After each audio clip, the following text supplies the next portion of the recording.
예, 지금 사도 바울이 1차 전도 여행을 하고 있는 중에 비시디아 안디옥에서 복음을 전하고 오늘 읽은 말씀 속에서 복음을 받아들인 사람들이 여러 가지 반응을 보이는 것을 우리가 알게 됩니다.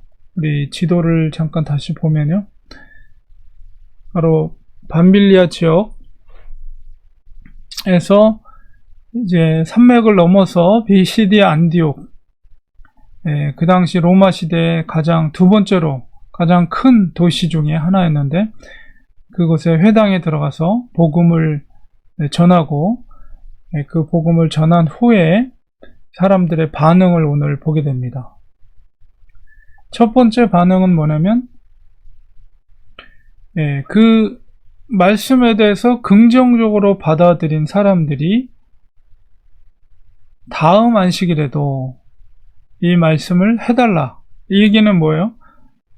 부정적인 반응이 아니라 긍정적인 반응으로 새로운 생각, 새로운 어떤 메시지를 들었을 때 그들이 거기에 호감을 갖는 표현이라고 할 수가 있습니다. 그래서 다음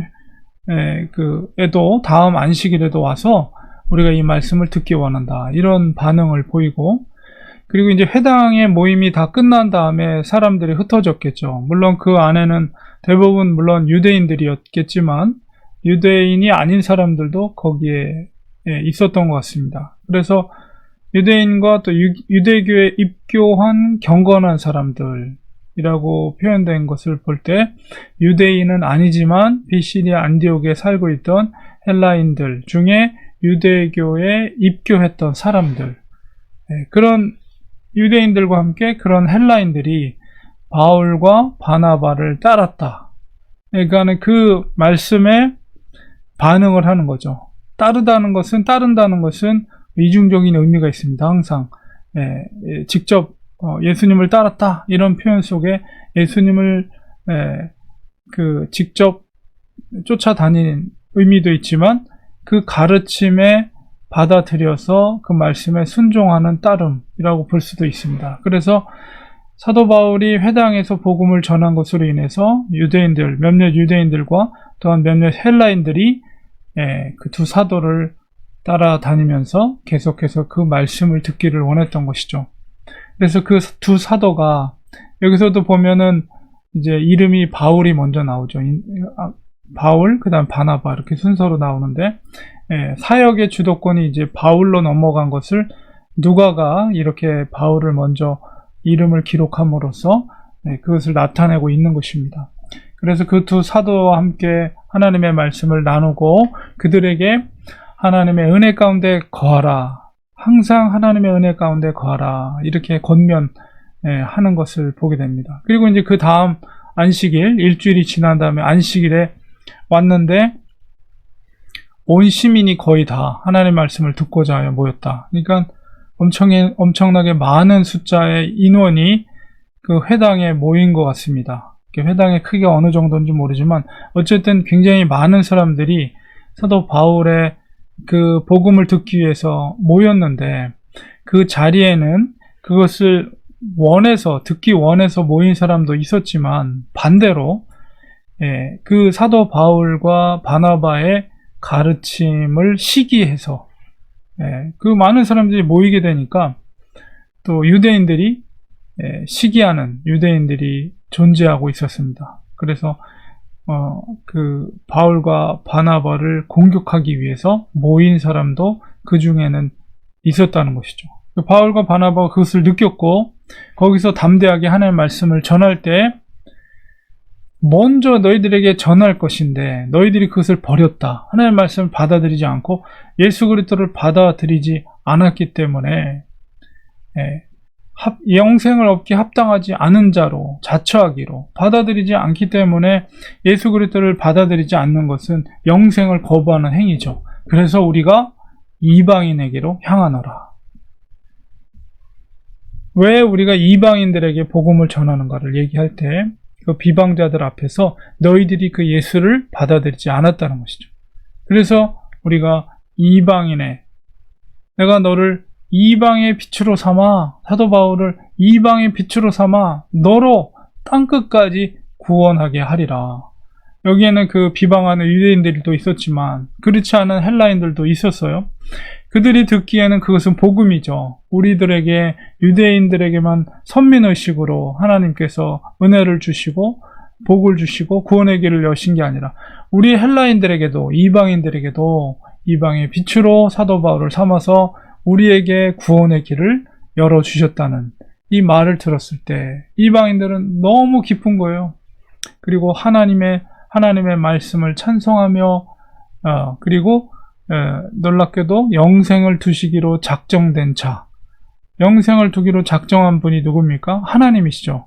이것은 일종의 예정론적인, 이미 하나님께서 영생을 두기로 작정한 자들, 그들만이 바로 예수 그리스도를 믿는 믿음을 하나님이 허락해 주셔서 그들이 다 믿었다, 이렇게 말하고 있습니다. 마치 이것은 주님께서 비유를 통해서 천국 잔치를 벌려놓고 잔치에 손님을 초대하라 했을 때 초대된 사람들은 나는 할 일이 있고 뭐를 해야 되고 여러 이유를 두어서 그 잔치 자리에 초대받은 자들이 오지 않았을 때 그 종들을 통해서 채우라, 그 자리를 채우라 했을 때 초청받지 않은 자들을 강권하여 그 자리에 초대했던 예수님의 그 비유가 생각납니다.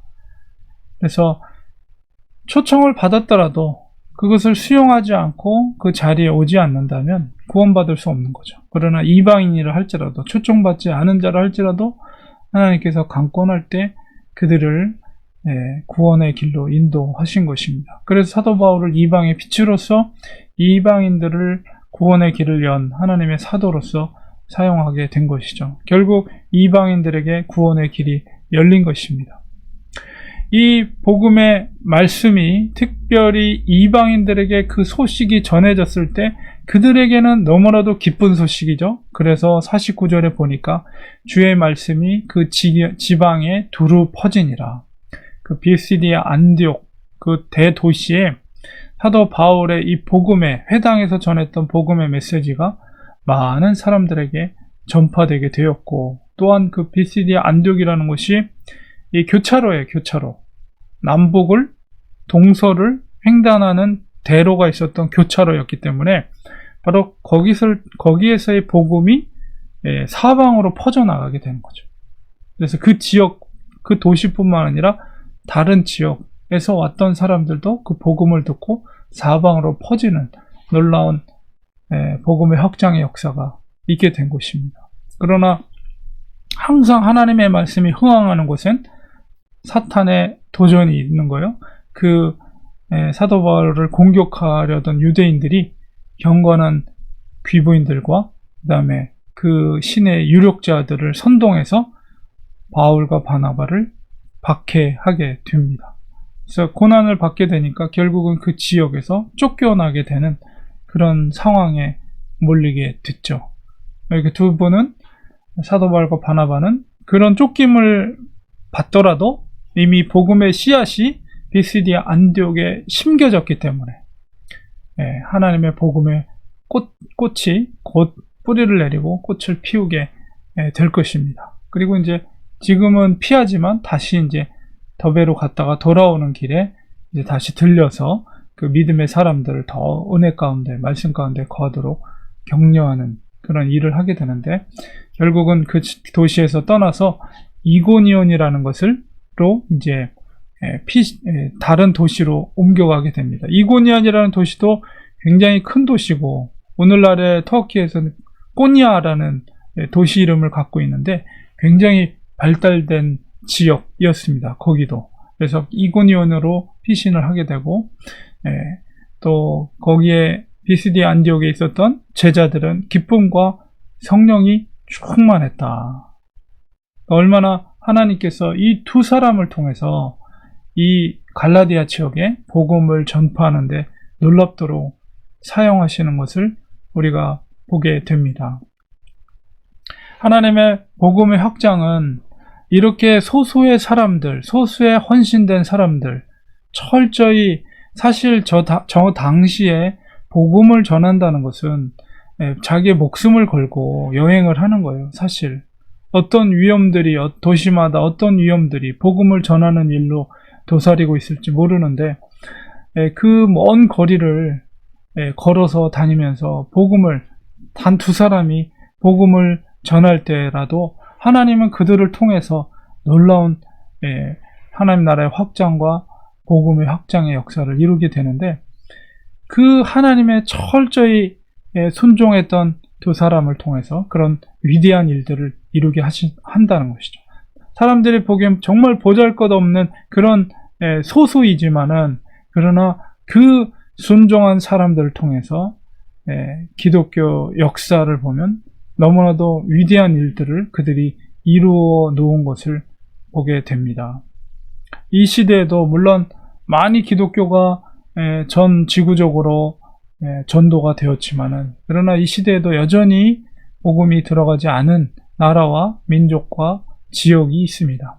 오늘날에는 오히려 도시 지역이라 할지라도 미국이나 이미 복음이 들어온 지역이라 할지라도 오늘은 새로운 관점으로 세대라든가 우리 다음 세대 보면 사실은 그 다음 세대가 미전도 종족이에요. 우리들에게는 우리와는 다른 그런 그래서 우리 이 시대 속에서도 우리가 정말 하나님 앞에 헌신되고 복음을 전해야 되는 사명이 우리에게도 있다는 것입니다.